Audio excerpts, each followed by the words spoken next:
শহরের মহিলারা এক পর্যায়ে বলা বলি করতে লাগলো, জুলাইখা এত সম্ভ্রান্ত ফ্যামিলির একজন মেয়ে, একদিকে যেমন সে অর্থমন্ত্রীর স্ত্রী, অন্যদিকে তার বাবা আবার পার্শ্ববর্তী একটি রাষ্ট্রের প্রধানমন্ত্রী। একদিকে তিনি প্রধানমন্ত্রীর মেয়ে, অন্যদিকে আবার অর্থমন্ত্রীর স্ত্রী। এত সম্ভ্রান্ত ফ্যামিলির একজন মেয়ে কিভাবে তার বাসার একজন গোলামের সাথে সে প্রেমাস্পদ হিসাবে গ্রহণ করতে পারে? কিভাবে তার প্রেমে সে অন্ধ হয়ে যেতে পারে? এ বন্ধু, শহরের মহিলারা যখন এই কথাগুলো বলতেছিল, এক পর্যায়ে তারা কমেন্ট করে বসলো, কদ শাগফাহা হুব্বা। জুলাইখা তার বাসার গোলামের প্রেমে অন্ধ হয়ে গিয়েছে, সে তার প্রেমে দুর্বল হয়ে পড়েছে। ইন্না লানারাহা ফি দালালিম মুবিন। আমাদের জ্ঞান অনুযায়ী, আমাদের যেই মেধা আছে, সেই মেধা অনুযায়ী আমরা বুঝতে পারি জুলাইখা স্পষ্ট গুমরাহের মধ্যে রয়েছে। তা না হয় সে একজন অর্থমন্ত্রীর স্ত্রী, অন্যদিকে তার বাবাও আবার প্রধানমন্ত্রী।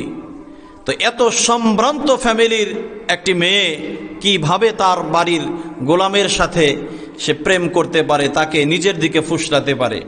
মানুষ, শহরের মহিলারা এইভাবে আলোচনা করতে লাগলো, সমালোচনা করতে লাগলো। এই বিষয়টি যখন জুলাইখা শুনতে পেরেছে, فَلَمَّا سَمِعَتْ بِمَكْرِهِنَّ أَرْسَلَتْ إِلَيْهِنَّ وَأَعْتَدَتْ لَهُنَّ مُتَّكَأً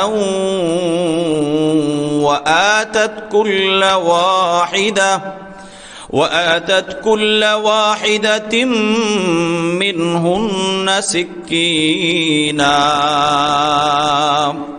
জুলাইখা তখন তার লোকজনের মাধ্যমে খবর নিল শহরের মধ্যে কোন কোন মহিলারা তার ব্যাপারে সমালোচনা করে।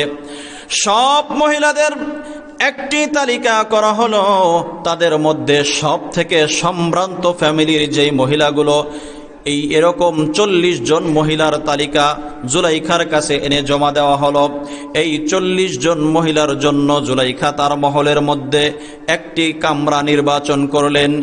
সুন্দর একটি কামরার মধ্যে ওই মহিলারা যেন সুন্দর হেলান দিয়ে সুন্দরভাবে আরামদায়কভাবে বসতে পারে, এমন সুন্দর আসনের ব্যবস্থা করা হলো।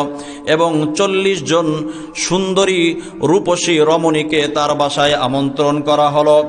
এক পর্যায়ে যখন সমালোচনাকারী ওই মহিলাগুলো জুলাইখার বাসার মধ্যে চলে আসলো, তাদেরকে ওই নির্দিষ্ট কামরার মধ্যে নিয়ে যাওয়া হলো এবং আরামদায়ক হেলান দেওয়া যায় এমন সুন্দর গদির মধ্যে তাদেরকে বসার ব্যবস্থা করে দেওয়া হলো।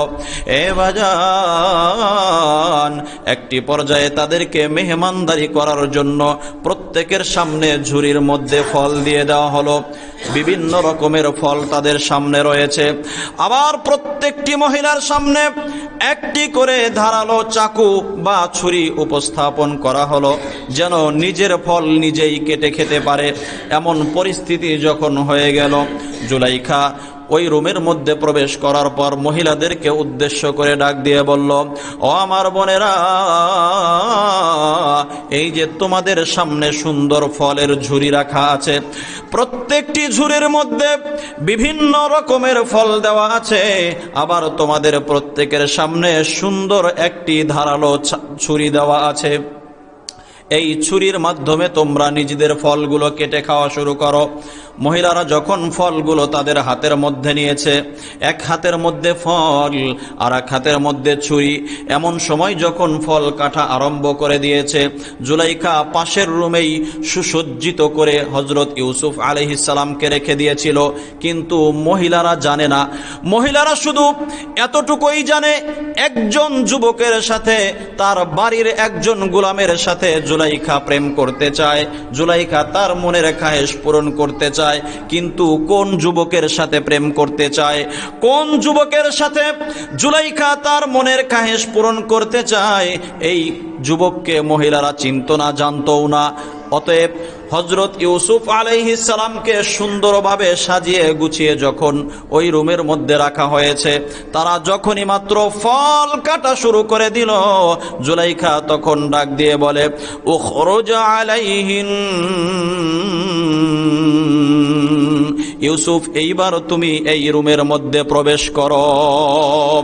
আমার বন্ধুগণ, মহিলারা যখন ফল কাটতেছিল, এমন মুহূর্তে যখন হযরত ইউসুফ আলাইহিস সালাম ওই রুমের মধ্যে প্রবেশ করলেন, মহিলারা সঙ্গে সঙ্গে আমার আপনার পেয়ারা হাবিব হযরত ইউসুফ আলাইহিস সালামের চেহারার দিকে সবগুলো মহিলা যখন তাকালেন, এ বাজান, মহিলারা ফল কাটতেছিল এই কথা তারা ভুলে গেল, হযরত ইউসুফ আলাইহিস সালামের চেহারার দিকে তাকিয়ে রইল।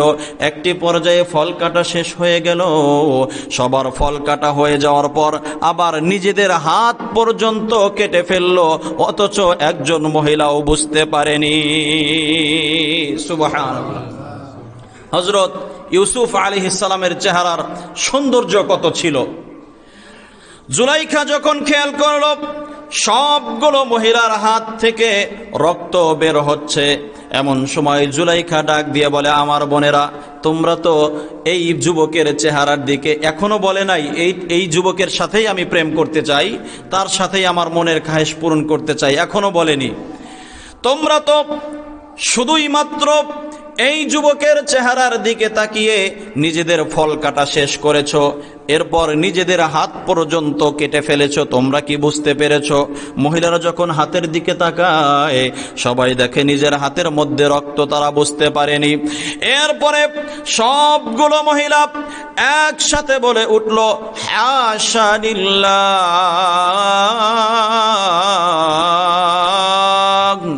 মা হাযা বাশারা ইন হাযা